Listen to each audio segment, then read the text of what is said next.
Rebienvenue dans le Petit Cercle, la version quotidienne et concentrée du Cercle au Festival de Cannes. L'homme du jour, c'est le cinéaste britannique Ken Loach, 82 ans, vétéran du festival avec ses 13 sélections et ses 2 palmes d'or. Avec son film Sorry We Missed You, présenté hier soir, il montre l'impact terrible de l'ubérisation sur la société à travers une famille de travailleurs de Newcastle qui espère se sortir de la misère grâce à une camionnette de livraison. Chrono. Pour en parler, je suis entouré aujourd'hui de la sélectionneuse endiablée, Marie Sauvion. Salut Marie. Salut Augustin. Et du transfuge, Frédéric Mercier. Salut Frédéric. Salut Augustin. Est-ce qu'il a réussi à vous émouvoir, Ken Loach, à vous révolter cette fois encore, Marie par exemple? Alors la révolte, oui. L'émotion, je dirais un peu moins qu'avec moi, Daniel Blake.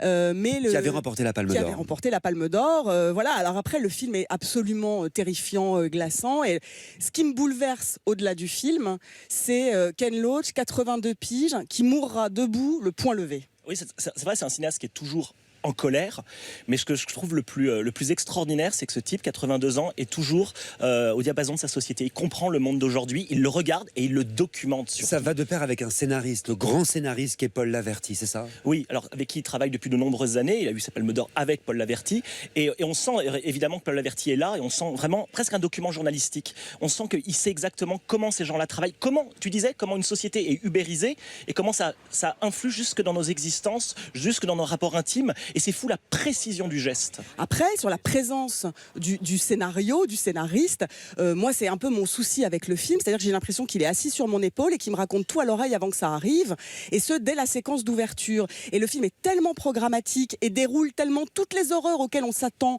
depuis le début que c'est un petit peu un frein pour moi. C'est le cinéma de Ken Loach, c'est de la démonstration. Oui. Il faut aller au bout de cette logique, même si elle est douloureuse, même si elle est absolutiste, même si elle est programmatique, pour à un moment donné montrer exactement jusqu'où nos vies peuvent être réduites à cause de ce monde moderne. C'est un cinéma qu'on connaît effectivement et dont on voit aussi les ressorts au fur et à mesure des sélections. Est-ce que c'est bien la peine de le resélectionner, Ken Loach? Ah oui.